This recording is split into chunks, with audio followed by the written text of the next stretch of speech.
Welcome to FJ's Trainer School, Unexplored. With Elden Ring's Shadow of the Urchin getting the gaming world in a frenzy right now, and me being a Pokemon fan, and Trainer School Unexplored being a Pokemon related show, I wanted to make a video, but we gotta tie these two together somehow. So, since I've beaten the game and DLC that's too hard, and I'm back in an Elden Ring finger butthole, I had an idea. I took Elden Ring's bosses and characters from across the base game and DLC. Yes, there will be Shadow of the Erdtree spoilers in part 2, and gave them all what I think would be their ace Pokemon if they were in the Pokemon world, or Pokemon were in the lands between. This will be part 1, and the DLC will be part 2. There is one thing though, as to not delve too deep into DLC spoilers, optional bosses and quests. Given that the DLC has only been out a couple of weeks, I've decided to only go with main boss fights and who I deem important enough side boss fights from the main game. So, when we get there next video, it's a smaller, more digestible size, as FromSoft added a lot of great NPCs and side bosses in the DLC I want people to see for themselves. This first list is hefty enough, as part 1 has the majority of these fun, totally not insane and crazy beings from the world of Elden Ring. I also correlated the Tarnished to being the protagonist in a Pokemon game. This dude could have literally whatever Pokemon they wanted because of the 8 million builds that you can have in Elden Ring. For fun, we'll just give him Chestnut, since, you know, starter Pokemon and a knight. Some people I just didn't feel fit with what I wanted to do with this list, like that bitch Offnir, so some bosses I just kinda chose not to do, so we're not here for 12 hours. Some bosses, while story and progress important, just won't have the same amount of backstory or Pokemon reasoning as say Radon or Melania. So I took main and side bosses out that I felt probably couldn't have a Pokemon on account of them being animals, plants, or whatever the hell the Elden Beast that comes out of Radagon is. As well as me just not having a great lore foundation for some people if they're from the DLC, since it's new and not as fleshed out yet. 3 Sentinels. While technically an optional field boss that really doesn't have a huge purpose in the story, I liken this as your intro boss tutorial to Elden Ring. You see it as you're first walking out into the land between, and you either take the time to lab it out at level 1 and get good, or you can move on and come back when you're more prepared. Lore-wise, these Sentinels and their brothers scattered around the lands are the Erdtree's defensive standard known to all. A mounted, heavily armored walking tank, tree Sentinels can pose a threat when you're not ready at the start of your journey, and even more so the deeper you get into the game. I think Brute Bonnet would be an apt ace for these horse-riding knights. Well, not a horse or riding one, Brute Bonnet has pretty good defenses. Like a Mungus, their arms have always looked like shields to me, much like tree Sentinels' giant ones that they tend to carry. Sentinels do hit hard as well, but often use their shields to bash you in addition to their normal attacks. Furthermore, Photosynthesis helps its attack climb even higher, and with squishier builds or just starting out, you're probably going to get 1 or 2 tapped by the first one that you encounter. Melina. I'm not going to go too deep into Melina's lore, because she's basically just your tour guide to the lands between, as she hopes you, as the Tarnished, will be the one to save the world, so to speak. Not saying that's not important or anything either. She gives you tidbits of lore throughout the main story, at a lot of points when you rest at Graces and progress in the game. She also gives you important game mechanics like the ability to level up with runes and your trusty steed in Torrent. I think Spectrier is a great fit for what Melania would have for a Pokemon, since it fits so well with her giving you Torrent. Much like you could see Calyrex with his horse, it feels right to compare Spectrier to Torrent. I get Torrent may be closer to a yak or a deer too, so I have a couple of thoughts. Spectrier's name is a combination of Spectre and Destrier, with Destrier being a type of medieval warhorse, and Spectre referring to Spectre, which is obviously a ghost or apparition you summon or call Torrent from beyond, so you can use him, and you can also use Torrent for mounted combat while riding too, which checks both of those boxes. Spectrier is called the Swift Horse Pokémon. When riding Torrent, you can tap your button or key to give him a boost of speed. Not only is Torrent likely going to move faster than your character on long stretches exploring, the distance covered, ability to evade enemies, and the verticality Torrent can bring more than makes him swift, like Spectrier. Margit the Fell Omen, aka Morgott the Omen King. Margit is the first big boss that you encounter in Elden Ring. The first boss being the son of Queen Marika and Godfrey the first Elden Lord, more on them later, is pretty impressive. His twin brother is Mohg, another person we'll be covering later, and they were both born Omen. Omen were revered in ancient times, but not so much anymore. Margit would renounce his Omen blood and seal it away in the staff/blade you see him carry. During the Shattering, more on that when we get to Ronnie and Godwyn, and almost everyone else on this list, he claimed a great rune, and in the chaos of the Shattering, also claimed Lindell, the capital city, and defended it as well as the Erdtree from the other demigods, aka a lot of his siblings and half-siblings. You meet Margit a second time as you progress through the game, and he reveals he's actually Morgott, the Omen King, and everyone involved in the Shattering, including his family, are traitors and pillagers, at least according to him. With Margit's and Morgott's boss encounters being very different, I decided to err towards lore, and in your second fight with him as Morgott, Zorarark is perfect because he's the Illusion Fox Pokemon, or she. Zorarark is perfect because it's the Illusion Fox Pokemon. You put it first in your party, it disguises itself as the last Pokemon in your party that is alive, and since you defeat Margit early on, you probably think you're done with him. Turns out you have a random battle with him disguised as a commoner in Lindell too, before fighting him yet a third time, and yet another different, and this time his final, form as Morgott. Zorarark's stats back it up too. As in Morgott's fight, he is hyper-aggressive, unlike the first fight with Margit, and hits significantly harder. Zorarark is speedy as hell, and has a hefty attack stat too, as both are 105, and its special attack is 120, so this fast dude can wreck you pretty quickly if you're not careful. Godric the Grafted. Godric has one of the shortest intros out of everyone in this video. That's purely because he's a very important lore character. He's vaguely related to Queen Marika and Godfrey, but thinks he's worth more than that. He's not. During the Shattering, he was hounded away from Lindell and had to take the Mimic's route to hide among the women to flee. Godric then began to hunt Tarnish so that he could graft parts of them onto abhorrent beings like these grafted scions.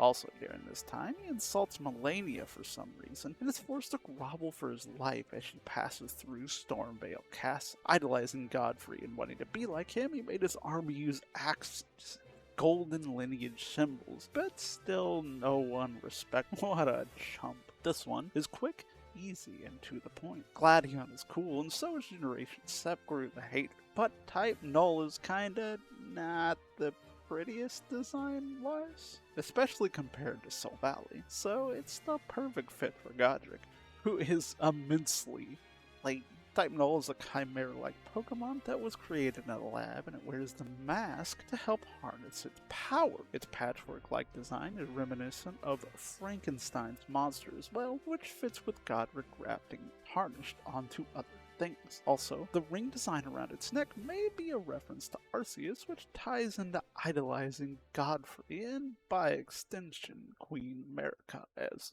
well. Iron Fist Alexander.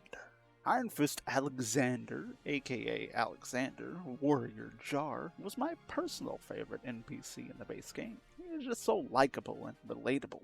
Well, most of the time first encounter him early on where you save him from being stuck in the ground by hitting him in the buttocks, and he starts a storyline where you follow this jolly, humorous, and lovable fighting pot as he seeks to become an even mightier warrior as he travels across the lands between, almost parallel with yourself. Oh, just don't think about how he looks inside of the pot or what he does to get stronger, such as taking parts of a, quote, red-haired champion into himself to become mightier. Now, while on the surface Shuckle may not seem like the warrior type, after all its base attack stat of 10 is the lowest for every rock and bug type, and only 2 other Pokemon overall have a lower one. As the great Bill Belichick once said, and yes, I know it was George Washington, this is so funny, haha, the best offense is a good defense. And Shuckle has that in spades, as its defense and special defense are the highest combined average of all obtainable Pokemon. Yes, higher than Mega Steelix and Mega Aggron, which also means that if it gets creative with Power Trick, it can temporarily have the highest base attack stat of all Pokemon at 230. Not to mention, much like Alexander taking in foreign objects, parts, etc. to grow stronger, Shuckle is based on an endolith and takes in berries and liquefies and ferments them, turning them into its sustenance. Renala, Queen of the Full Moon. Renala is known as the Queen of the Full Moon due to her mastery of the full moon sorcery. When she was young, she was an aspiring astrologer that gained notoriety for becoming a champion that harnessed the power of the full moon and rose to become the headmaster at the Academy of Rhea Lucaria. No, not Lucario. Don't do this to me. She then established the House of Caria as royalty, as well as the Glintstone Knights. When Queen Marika establishes the Age of the Erdtree, more on that later, she wages war with Renala in the Academy, sending in Radagon twice. Neither attempt produced a victor, but it leaves Radagon to cleanse himself, more on that later as well, and professes love to Renala, uniting the Erdtree and the Moon, and having 3 children in Radon, Rykard, and Ronnie. But after Godfrey is hounded away, yet again more on that later, Radagon becomes Queen Marika's consort. In leaving, he left Renala with an amber egg, which was the great rune of the unborn, but it also took Renala's heart as well, because she lost her will and ended up becoming imprisoned at the top of the Academy. Lunala is the perfect Pokemon to pair with the Queen of the Full Moon for a number of reasons. Off the cuff, Lunala is the Moon Pokemon. In-game, Full Moon Sorcery is a light blue when used, and when Lunala enters its Full Moon form, it becomes a light blue instead of the shades of purple that it normally is. This fits in with the boss fight of Renala as well when Phase 2 occurs. The fight shifts to a battlefield with a giant full moon as the backdrop. The entire design of Lunala is that shaped like a full moon, or perhaps a crescent moon as well, with its body being circular shaped, lending more into the aesthetic. Lunala is a special attacker too. Yes, it's a legendary Pokemon, but that doesn't discount its eye-popping 137 special attack stat. I've always correlated special attack in Pokemon to the more magic and paranormal side of things. Lunala's moveset is also loaded with moon-based moves like Moonblast, Moonlight, and Moongeist Beam, the latter of which can easily be likened to a bunch of spells in the Full Moon Sorcery playbook, with Moongeist Beam being strikingly similar to the formerly utterly broken but still pretty broken Comet Azure. Godskin Duo. Alright. You know, I said Godric would have a short intro, but these guys will be pretty short too. But I also like these guys way more as well. What would a Pokemon game be without double battles? At least nowadays. Arguably, this is one of the harder fights in the game, since you have to kill both the Godskin Apostle and the Godskin Noble on one health bar. Both of the Godskins are clad in robes sewn together from smooth skin, and were once led by the Gloam-Eyed Queen. She wielded the power of the Black Flames and destined death, until Malekith sealed away the Rune of Death, making the flames much less useful. More on that later. The Apostle is tall and lanky and uses a peeler, while the large, fat, and surprisingly agile one uses a stitcher, both of which sound horrifying knowing that they're wearing skin. I didn't delve too deep into the lore of these two, and I brainstormed and gave these two Chandelure an Aegis Slash. But before doing the digging I had to do on them, I think I inferred pretty well, but Chandelure would obviously be a perfect fit for wielding the Black Flame, and its ghost typing ties it even more to the Death Rune. And this goes for Aegis Slash as well, with it being a ghost too. Both of these guys also wield something pretty sharp that would tear or cut flesh easily, and I think the Hone Edge line would be pretty apt if you wanted a sharp blade to finally cut things. Plus, these two are pretty useful and powerful Pokemon in their own right, so if you're in a double battle against them and aren't prepared, you may get sent back to that last site of grace. Blade the Half-Wolf. Blade is a vital character in Ranni's questline, and in the first half or so of your journey in the lands between. He's a big, hulking half-wolf, half-man who wields a royal greatsword, and was given to Ranni by the Two Fingers as her first protector, and is also her half-brother. He'll help you out as a summon at the Radon Festival, and you can find him in various places as you travel around. Blade, if you befriend him, is loyal to a fault, even though he has times where his rage takes over. As his story progresses, though, this becomes more frequent, and by story's end, let's just say it's one of the more somber ones. This might be a little bit of an obvious pairing, as I'm going with Glade as a great pick for Blade. Its long blades on its arm resemble a giant sword. Glade is also based on a Roman gladiator or medieval knight. I've always thought like a paladin of sorts too, which is kind of confirmed, as Iron Valiant is also based on a paladin. Paladins are usually referred to as highly regarded and trusted military leaders close to people, of which Blade is very close with Ranni, so this tracks as well. Glade also has a superb attack stat, and coupled with Justified, it can boost it even more. When Blade goes into Rage mode, it seems like he gets stronger as well, which could also be seen as a parallel to when Glade uses Mega Evolution. Ranni the Witch. Ranni is the first person we're going over that weaves a deep, tangled web of being related or connected to a slew of important characters and figures and happenings in Elden Ring's lore. She's the daughter of Radagon and Renala, as I mentioned before, which effectively makes her a demigod. This also gives her an immense amount of half-siblings and just, step-siblings in general, in addition to Radon and Riker. 7 total if you include all of them. In this game, she's given up her body and is now residing in a doll. She cast away her Empyrean flesh, with Blade staying loyal to her even after she did this. Empyreans are special beings capable of becoming gods. Adding on to this, she's well versed in full moon sorcery like her mother, and even has ties to assassins. She helped the Black Knight assassins by stealing the Rune of Death from Malekith, the Black Blade, and sacrificed her body to infuse the rune into daggers that killed Godwyn the Golden. This is known as the Shattering. More on that later. Her questline runs deep, and by the end of it, for better or worse, she lets you know that you've become her dear consort. Now, you might think Blade being Glade means Ranni has to be Gardevoir, but I think Umbreon fits better with Ranni, both color scheme and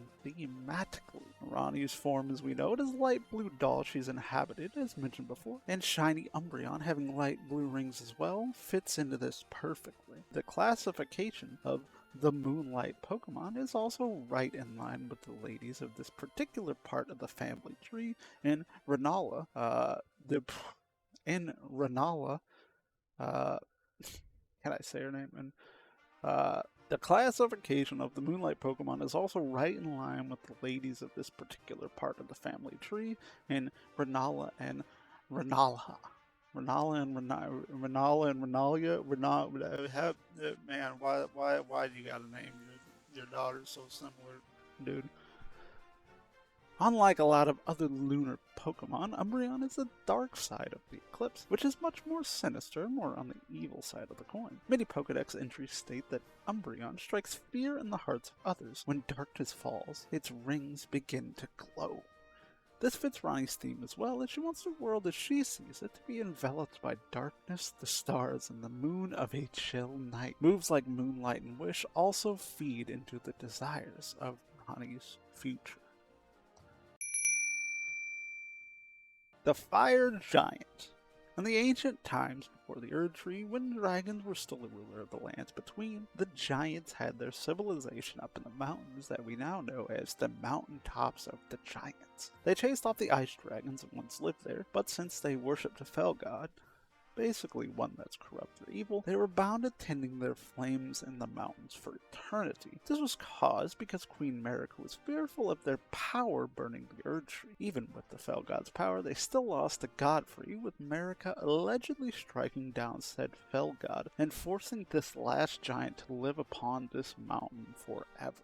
While I don't think Colossal is the 100% perfect fit for the Fire Giant, I think it has all the tools and, more importantly, the Gigantamax form. I feel like since the Fire Giant took the Fell God's flames as power, he became somewhat like a furnace, harnessing the flames within him, which is essentially what Colossal is as well. Colossal's name is obviously a combination of coal and colossal. Coal because it's based on coal mines, with coal being essential for furnaces, and colossal being, well, big, like a giant. Couple that with being able to get even bigger with a Gigantamax form as well. In phase 1, it can whip up the ground and snow at you, much like Ancient Power can, while in its second phase, the Fire Giant's slew of fire spells, which whip fire everywhere, much like Incinerate does, makes it a pretty good fit.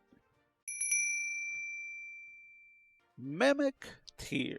While I don't think the Mimic Tier or the straight Mimic Tier are potentially huge lore related, I feel like it'd be a waste if I didn't do the one likely everyone was thinking if they saw this video. Mimic Tier is found in Nokron, the Eternal City. The Nox inhabit this area and are known for using their liquid metal made from silver tears to make their weapons. The Mimic Tier being one of those weapons. The Mimic Tier is described as being created in an attempt to forge a god. The Mimic Tier copies whatever the user is wearing for weapons, armor, charms, etc., both in the boss fight itself and when you use it as a summon. So if you're naked, the Mimic Tier will be naked, and if you're fully geared, the Mimic will be too. Obviously, everyone's favorite pink blob is the most apt thing a summon or copy could use. Ditto only has the move Transform, which transforms Ditto into the Pokemon it's currently going against in battle, albeit not the HP, and you don't get the full PP of the moves either. Ditto basically means imitation, which is essentially mimicking something. Not only that, it has its own special held item, the Metal Powder, that boosts Ditto's defense if it's held. Metal is, a lot of the time, depicted as being silver in color, much like the silver tears are. Going even further, in the 1997 Space World demo, Ditto was originally set to have an evolution using the metal coat. So yet another silver-like substance we can tie into the silver tears likely used to make mimics. Rykard, Lord of Blasphemy.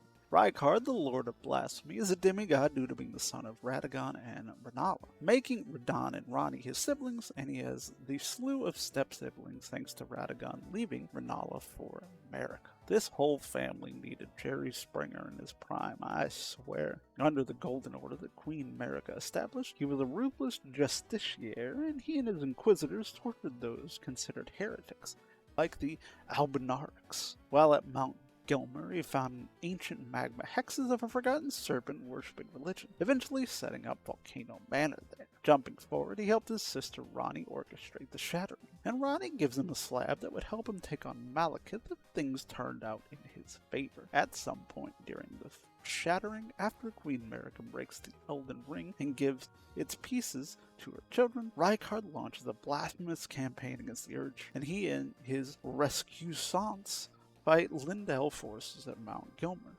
It was the worst of the wars waged during the shattering, as there was no glory, honor, and almost everyone succumbed to cannibalism or frenzied sickness. During this time, Rykard fed himself and the Great Rune to the blasphemous serpent on Mount Gilmer, who was an ancient traitor of the Erdtree, and they become one. Rykard, now a giant monstrous serpent, started feeding on his greatest champions, causing everyone to abandon him. Only his trusted consort Tanith remained, as the snake formerly known as Rykard festered in his chambers. I was going to use Hydreigon for Godric, but I thought that even though a dragon isn't a snake, that he fits a little better design-wise with Rykard. I had Arbok penciled in initially here, but there's not a huge amount of fiery evil snakes in Pokemon. While Hydreigon isn't a fire type or anything, and no, just because it can tear a fire doesn't make it a fire type, it can learn moves like Fire Spin, Flamethrower, and Fire Blast, which fit pretty thematically with Mount Gilmer, with a ton of fire and lava being thrown around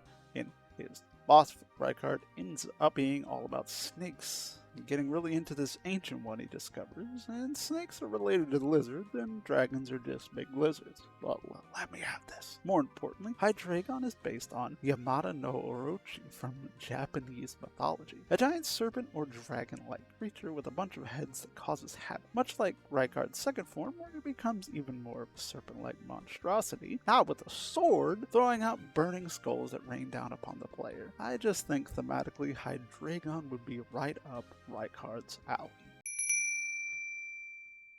Malekith the Black Blade.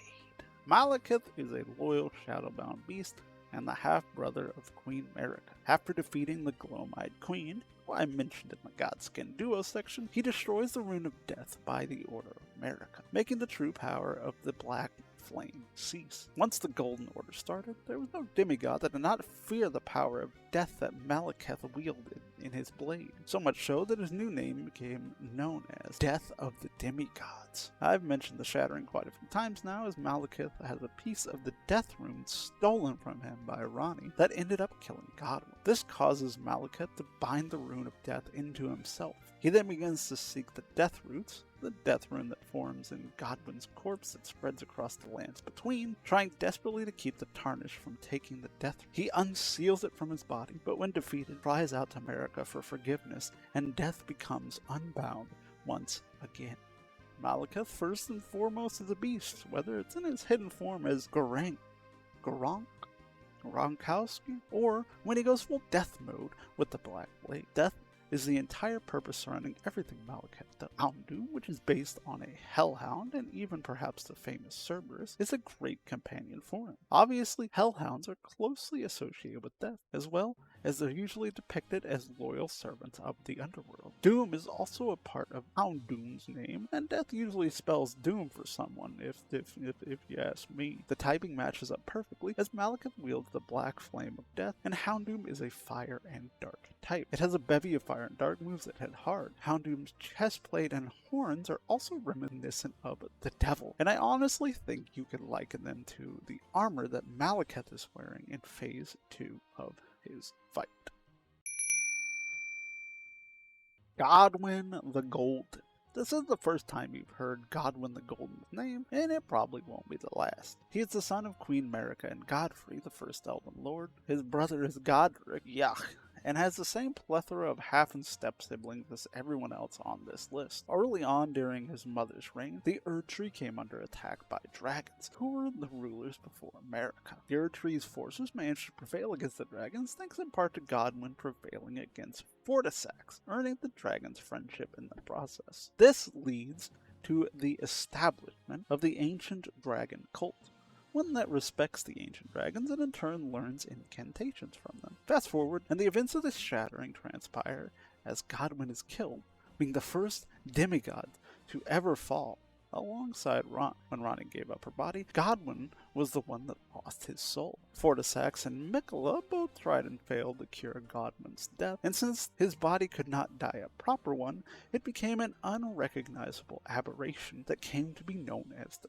Prince of Death, spreading the aforementioned death root across the lands between. There's a lot of damn themes that death in Elden Ring, isn't there? This was a hard one to pin down for me, but I settled on Komoo as the Pokemon I thought Godwin at his peak would likely use. I thought about making it Spirit Tomb as Godwin becomes a husk of death anchored in one spot, spreading his doom and spirits around, but I think Komoo, there we go, Komoo, but words, man, this Pokemon, why'd I pick Komoo? But I think Komoo would be a better fit. Godwin is a fighter that earns the respect of the dragons through combat. The Komoo line is the only fighting and dragon-type Pokemon currently, aside from Koraidon, so I think the line would value being bested in combat more than any other dragon. I think Komoo looks more like the ancient dragons that Godwin would have faced as well, since ancient dragons in Elden Ring are much more armored and stone-like. Modern dragons in Elden Ring look more like, well, modern dragons, not all that souped up with armor and scales. Komoo is literally wearing chainmail, which adds to this theory of mine. Not to mention, Komoo's defensive stats on both sides of the coin are pretty damn high, at 125 defense and 105 special defense. Ancient dragons in Elden Ring also tend to use red lightning attacks, versus more modern dragons being more flame or frost-based, and Komoo even has access to Thunder Punch, which just keeps me on the track that Godwin would probably befriend a Komoo. Godfrey, the first Elden Lord, aka Hoarah. Godfrey, the first Elden Lord, is a Giga Chad. With that out of the way, he is Queen Marika's first consort, and they had 3 kiddos in Godwin, Morgott, and Mohg.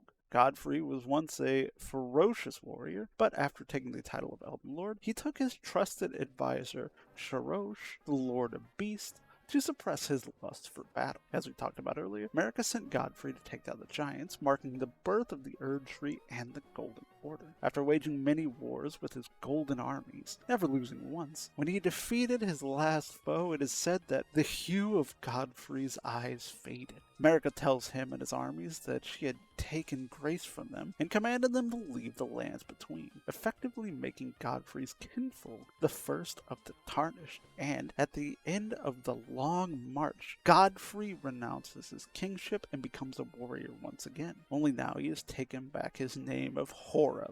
You meet him near the end of the main story as he is mourning the loss of his son near the top of the Erd Tree before him and Shorosh prepare for combat one last time. I pondered using Pyroar because of why can't I say Sorosh's name? I pondered using Pyroar. I can't say Pyroar's name. I pondered using Pyroar because of Shorosh. I also pondered Incineroar because of how strong and busted he's been and competitive for like 80,000 years now. But ultimately, I settled on the OG fighting type, and the one was still one of the highest base attack stats of a non-legendary, Mega, Ultra Beast, or Paradox Pokemon in Machamp. Machamp still hits like a truck after all these years and can provide a range of support more than just hit hard. Much like being a Tarnished and a descendant of Godfrey, you can make your build fill any role. Godfrey smacked you like an 18-wheeler with all his stomping the ground, strikes, and literally lifting up the earth. Machamp gets a ton of punching and striking moves and also has access to moves like Earthquake, which fit this role. Machamp is likely based on a wrestler bodybuilder too, so when in his second phase of his boss fight, he starts using throws and power bombs, it fits perfectly. Not only that, you can correlate his second phase of uber powering up to his Gigantamax form that he has as well. Radagon of the Golden Order. Radagon first rose to prominence during the Lernian Wars, becoming a great champion with flowing red locks that we touched on when talking about Rennala. As we know, neither would be the victor after 2 wars, and Radagon cleanses himself with celestial dew and professes his love for Rennala. This marks the joining of the Erd Tree and the Moon, as these two also eventually go on to have Radahn, Rykard, and Ranni as children. After Godfrey is stripped of his grace, Radagon leaves Rennala and becomes Marika's consort. Once married, an insane secret Radagon is harboring is uncovered, that he and Marika are the same person. Radagon and Marika then have twins, Melania and Mikola, who are both afflicted with curses. More on that later, since they are both born of a single god. Radagon then begins to study incantations and is heavily into the fundamentalism of the Golden Order. Following the shattering though, Marika breaks the Elden Ring, but Radagon remains loyal to it and tries to repair the Elden Ring with the same hammer used to shatter it. For her punishment, Marika is imprisoned in the Erd Tree and Radagon alongside her. When the TARDIS finally finds Marika and releases her from her shackles atop the burning Erd Tree, Radagon immediately takes over and the fight between them begins. Now, I'm not sure exactly which Slowking that Radagon would use, but based upon the tiny stat differences, I think a younger Radagon before meeting Rennala would use just regular Slowking, while once he leaves Rennala for Marika, he'd use Galarian Slowking. This isn't based on either Slowking's aptitude for battle either, though both have pretty good special attack stats at 100 and 110, so they can hold their own with various water, psychic, and poison attacks. This is more from the lore standpoint of Shelter taking over the Slowpoke and controlling them, much like we can assume that Radagon is the more dominant one between him and Marika in the control department. Jotonian? Is that what it is? Slowking is much more calm and in tune with the Shelter that has transformed him and seems wiser, like when he's with Rennala and learning incantations. While the more sinister and toxic side of Galarian Slowking can easily explain all the messed up things Radahn does to others as well as himself when he completely takes over, like the Galarian form has happened to it. Queen Marika the Eternal. This will be the most DLC heavy we get in part 1, but I figured Queen Marika needed to be in this video since she is a vital part in both games. Also, like I did Radagon separate from Marika, I'll be mostly doing Marika separate from Radagon, though I feel like Radagon being so much more dominant that Marika stands out on her own a lot more in comparison. Queen Marika is the current divine god of the lands between and the Elden Ring's vessel. Having 7 children, as mentioned during Ranni's section, between Godfrey and Radagon, is Maliketh's half-sister, and has been imprisoned in the Erd Tree ever since the events of the Shattering started. Marika was raised in the Shaman village, a place outside of the lands between. Their people were oppressed by the Hornist, who did unspeakable things like stuffing them into jars for rituals. She eventually left and ended up at the Divine Gate, and since she is Imperium, was able to ascend to godhood and become the Elden Ring's vessel. Led by her son Messmer, she waged war with the Hornist and eventually went home to her own village to bathe it in healing light, knowing the village would never be what it once was. She became the queen after this and ruled a world without destined death, aka the Root of Death, by taking her first consort Godwyn, and then later on her second Radagon, waging wars and crusades for the Golden Order. After the Shattering and her destroying the Elden Ring, her children went to war with each other, and for her part in the situation was imprisoned in the Erd Tree, keeping her promise the tarnished that were once banished were restored.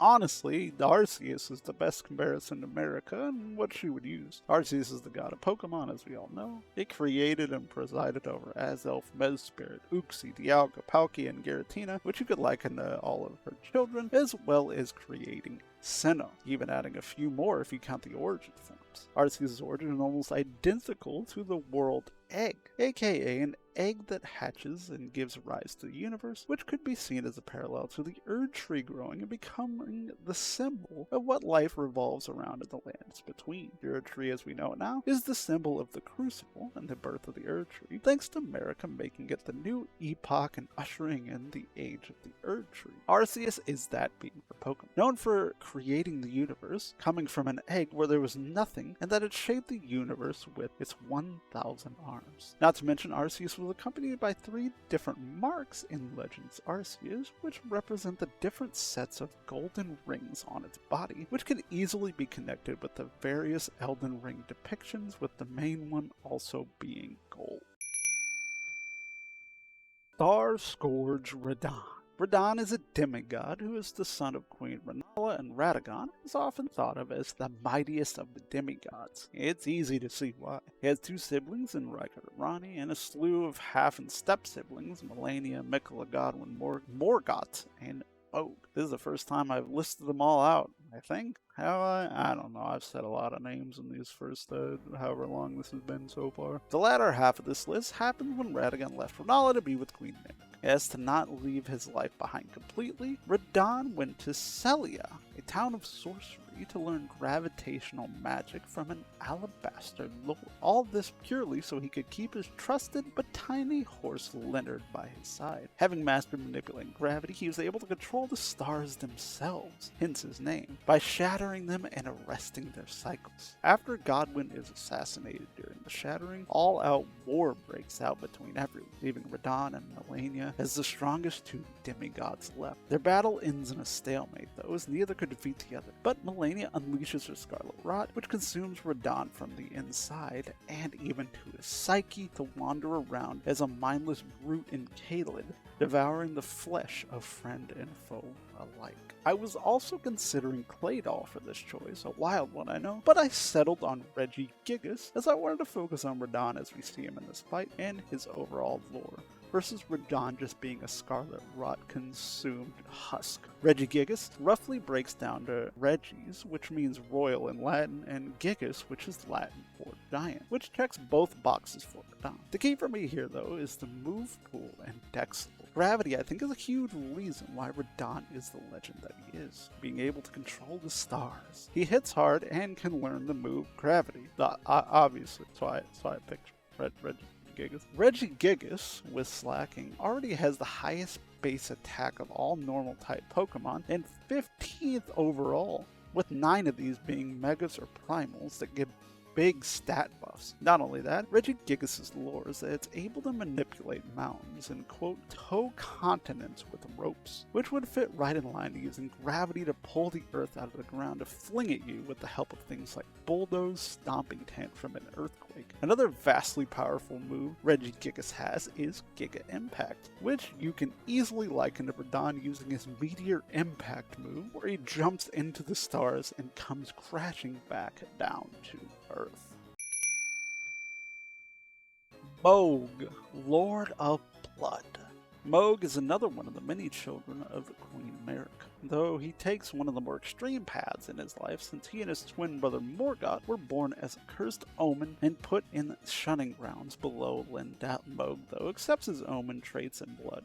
See what I did there? Because he's the Lord of Blood. He makes a pact with an outer god known as the Formless Mother. The Mother of Truth, as it's also known, gives the power of a cursed blood, and combining it with fire, it gives us the blood flame that Moog wields. After the shattering, Moog grabs a piece of the Elden Ring and dips, creating his almost cult society underground. At some point, Michala, who we'll get to soon, puts an enchantment on Moog, making him infatuated with him. Moog then kidnaps Michala as he embedded himself in the Halig Tree, aka a part of Michala's plan to lift the curses from himself and Melania, as Michala was trying to ascend to godhood. Moog then hibernated with Michala in a cocoon within Mohgwyn Palace in hopes to reawaken Michala, which never came to be, only to have the Tarnish come in and defeat him in his palace. There aren't a lot of explicit blood-related Pokemon, and I didn't just want to use something like Crobat or Noivern just because they're vampire-related or themed, so I went with what's closest in my mind, Reuniclus, the multiplying Pokemon. The entire line is based on the division of cells, and I think blood is one of the more common places that cells are thought to be in abundance. Yes, I get the entire body is made of cells, but the amount of blood cells flowing through the body is immense. The inside of the line could also be a reference to an embryo growing as it gets older, which can be compared to Moog taking Michala into a cocoon to try and make him grow into a god. Furthermore, trying to make a literal little Michala god is almost alchemic with how Moog uses blood, the cocoon, and rituals to try and do so, as Reuniclus's name is a combination of homunculus and unite, with homunculi, which are essentially small humanoid creatures, with an historical definition being a supposed microscopic but fully formed human being from which a fetus was formerly believed to develop. This makes Reuniclus fill a lot of roles in Mohg's life. Miquella of the Halig Tree. Miquella is Malenia's twin brother and also half-brother with just about everyone we've talked about thus far, since Queen America is his mother and Radagon is his father. But like Malenia, as we'll learn hers in a moment, he is affected by a curse. His being that he is cursed with the body of a perpetually young child. Now me mentioning homunculi makes a little more sense. So Miquella works tirelessly to try and find a way to reverse the curses that he and his sister have. They're very close, hence Miquella's title. Not only that, he is loved by a great many people, and he has the ability to compel affection from others. He tried to follow the Golden Order until he was unable to use his practices to cure Malenia, as well as Godwin too. He started to water a sapling with his own blood that made the aforementioned Halig Tree, and the area around it would become a hidden haven in the lands between. He wanted to ascend to godhood and have Radahn become his consort, and thus embedded himself in the Halig Tree. But before finishing this, the events of what happened with Mohg transpired, and we'll get more into Miquella's story in part 2 when I go over the DLC. Sylveon is perfect for Miquella because, and stick with me here as we start off, the gender ratio of Eevee is roughly 88% to 12%, meaning despite its very cutesy and feminine looks, it is more often than not going to be a male Sylveon that you see. With Miquella being cursed with the body of a perpetually young child, kiddos can be more friendly, innocent, and endearing to people. Since he's got the features of being younger, with seeing the long hair in action in the DLC, and more feminine, it'd be a hell of a lot easier to sway the people, which he's already able to do. Sylveon, according to multiple dex entries, is able to rap or use its feelers to calm people down, take away anxiety, and even calm fights and conflicts, which is also very much in line with what Miquella wants, to be able to heal his family, and would frequently bless the low and meek as well. We'll go over a few more points about Sylveon and Miquella when we get to part 2 as well, but the basis for Sylveon's use of its feelers and appearance makes it an easy choice here. Malenia, Blade of Miquella.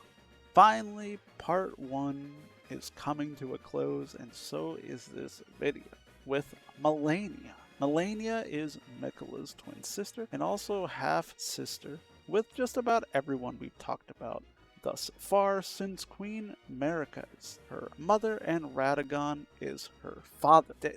Deja vu? Anybody? Like Miquella, Malenia also has a curse, and that is the Scarlet Rot, as we talked about in Radagon's section, which ravaged her from the inside out, even costing her limbs. Malenia encountered a blind swordman that sealed away the outer god of rot and trained under him, giving her unparalleled strength and her signature wings. As mentioned just now in Miquella's section, the two were very close, and as also mentioned in Radahn's section, after the shattering, Malenia and him fought to a no contest, with Radahn going mad and Malenia having to be taken away since she fell into a coma.